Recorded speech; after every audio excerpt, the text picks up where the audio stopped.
আমার বিয়ে হয়েছে আজকে ৫ বছর, ৫ বছর ৩ মাস চলতেছে। আর এই বিয়ের মাধ্যমে কিসের সুখ আর কিসের শান্তি সেটা আমি কোনোভাবেই অনুভব করতে পারিনি এখন পর্যন্ত। কারণ সুখ বললে মনে হয় স্বামীর বাড়িতে কিছুই নেই। স্বামী মানুষটা এমনই হয় যে স্ত্রীকে সুখ দিলে মনে হয় যে স্ত্রী সুখী হয়ে যাবে। পরের মেয়েকে কেন সুখী করবে? কারণ পরের মেয়ে আনছে রান্না করার জন্য আর ঘরের কাজ করার জন্য। তার আবার সুখ কিসের? তার তো সুখের কোনো দরকারই নেই।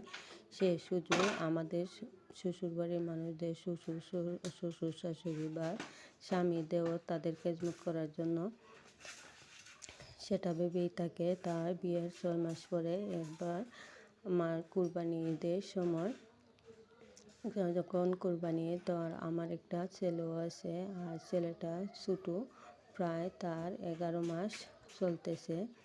তো কোরবানি ঈদ এসেছে, তো আমার ছেলে কান্না করতেছে ফজরের আজান পড়ার পরে। তো আমার স্বামী বলতেছে যে নামাজ পড়ার জন্য, কিন্তু আমায় বললাম যে ও কান্না করতেছে, ওকে ধরো। সে বলতেছে না, ওকে ধরা যাবে না, আমার কাজ আছে, নামাজ পড়ো। কিন্তু আমি বাচ্চার জন্য নামাজ পড়তে পারিনি বলে আমাকে অনেক মারধর করে ঈদের দিন। কিন্তু ঘন্টা পরে একটু ফর্সা হয়ে গেছে। তো সে এসে আমাকে জিজ্ঞেস করলো যে নামাজ পড়ছি কিনা। তো আমি বলছি নামাজ পড়ছি না, ওকে ধরো, আমি নামাজ পড়ি। যে সে বলে সে ধরতে পারবে না, কিন্তু নামাজ পড়তে হবে। কিন্তু আমার বাচ্চাটা এদিকে কান্না করতেছে, তাই আমি নামাজ পড়তে পারিনি। আর নামাজ পড়িনি বলে আমাকে ঘর থেকে বার করে দিয়ে ঈদের দিন সকালবেলা ঘরে তালা মেরে দিছে। বলছে যে ঢুকতে পারবো না ঘরে। তো আমি ঘরের বাহিরে বসে আছি, কান্না করতেছি।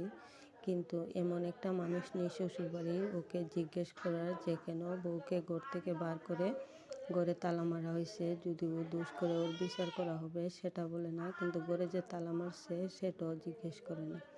এদিকে আমি কান্না করতেছি যে দিনে একদিন একটা ঈদের দিন আর আমাকে ঘর থেকে বার করে ঘরে তালা মেরে দিছে। এরকম কি কোনো মা বাপ পারবে যে তার মেয়ে বা সন্তানকে ঘর থেকে বার করে তালা মারতে পারবে না? কিন্তু কারণ হচ্ছে তারা হচ্ছে মা আর বাবা। কিন্তু শ্বশুর বাড়িতে যাদেরকে আমরা মা আর বাবা বলি তারা শুধু নামেরই মা আর বাবা, কিন্তু তারা পরই থাকে।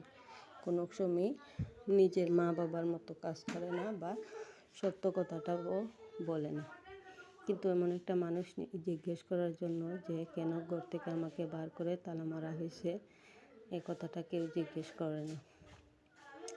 এদিকে ঈদের দিন আমি চুলাতে আগুনে ধরাইতে পারছি না বা কিছু রান্নাও করছি না, কি খাবো সেটাও জানি না। এদিকে আমি বসে আছি, বসে বসে কান্না করতেছে, আমার ছেলেটাও কান্না করতেছে। বছরে একটা ঈদের দিন আর ঈদের দিন পর্যন্ত স্বামীর অত্যাচার থেকে মুক্তি নেই। এটাই আমাদের নারীদের জীবন। কিন্তু আমি বুঝতে পারি না তারা কি মানুষ না? আমরাও তো মানুষ। নারী হইয়া জন্ম নিছি বলে কি আমাদের ঈদের সময় বা আমাদের কোনো শখ আহ্লাদ নাই? আমাদের শখ আহ্লাদকে কোনো রকম স্বীকৃতি দেয় না, আর কোনোভাবে মনেই করে না যে আমার জন্য ঈদ আছে। কিন্তু এদিকে এখন আমার আবার এই কথাগুলো কোনোভাবেই আমি আমার বাড়িতে বলতে পারি না। কারণ কেন জানি আমার লজ্জা করে এরকমভাবে বলতে, যে আমার মা ও বাবা তারাও টেনশন করবে যে আমার মেয়েটা সুখী নেই, এতে তাদেরও অশান্তি। কিন্তু আমি বুঝতেই পারতেছি না আমি কী করব, কাকে বলবো, কার কাছে মনের কথাটা বলবো। যার কাছে বলবো তার থেকে সমস্যা ছাড়া আর কিছুই পাওয়া যাবে না। একদিকে মা বাবাকে বলা যাবে না, শ্বশুর শাশুড়ি দেখে না। আমার জীবনটা এরকমই চলতেছে। একদিকে আমার ভাইয়ের বিয়েতে যাব, সেটাও আশা করতেছি। কিন্তু সে বিয়ের আগ থেকে বলে রাখতেছে যে আমি আমার ভাইয়ের বিয়েতে যেতে পারবো না। কিন্তু সেটা আমি জিজ্ঞেস করলাম যে কেন যাব না? যে যাবে না বলছিস সেটাই ভালো, কেন যাবে না সেটা আমি বলবো না। কেন কোনো উত্তর দিতে সে রাজি না। সে আমার কোনো প্রশ্নের উত্তর দিতে রাজি না, কোনো প্রশ্নের মুখোমুখি হতে রাজি না।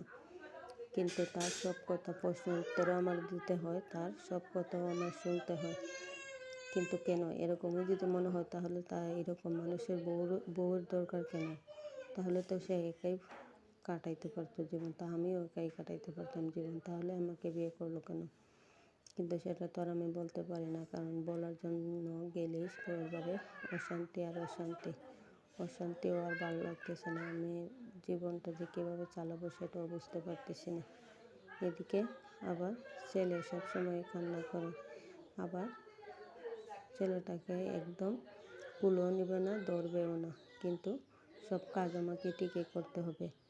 একটু কাজ যদি একটু দেরি হয় তাহলে এটার কৈফিয়ত দিতে হয়, কিন্তু সেটা বুঝে না যে আমার ছেলে কান্না করছে এই কারণে একটু লেট হয়েছে, সেটা সে কোনোভাবেই বুঝতে রাজি না। বলে আরও যে আমাদের মা বাবা 4-5টা বাচ্চা কাচ্চা নিয়ে, আমাদের 5টা ভাই বোন নিয়ে আমাদের রান্না করে খাওয়াইছে, তুমি কেন পারবে না একটা বাচ্চা নিয়ে রান্না করতে? কিন্তু এখনকার যুগ আর আগেকার যুগ তো সমান না। এখনকার বাচ্চা কাচ্চারা বেশি যন্ত্রণা করে, বেশি কান্না করে, মা বাবা ছাড়া বুঝে না। আগের বাচ্চারা মা বাবার সাথে চলতো, বা অন্য মানুষ কান্না করলেও মানুষের সহ্য হতো। এদিকে আমার বাচ্চা যখন কান্না করে তাহলে এই মেয়েটা তার জীবনে কীভাবে স্বামীর বাড়ি উন্নতি করবে আর কীভাবে তার সংসার করবে সেটাই বোঝা অনেক দেয় এরকম। আর যারা ফেসবুক থেকে দেখছেন তারা লাইক কমেন্ট শেয়ার করবেন আর ফলো দিয়ে পাশে থাকবেন। আর যারা ইউটিউব থেকে দেখছেন চ্যানেলটি সাবস্ক্রাইব করে দেবেন। সবাই ভালো থাকবেন, খোদা হাফেজ। আর এরকমভাবে কেউ যদি কারোর সম্মুখীন হয় তাহলে নিজের পায়ে নিজেকে রুখে দাঁড়াতে হবে শক্ত করে।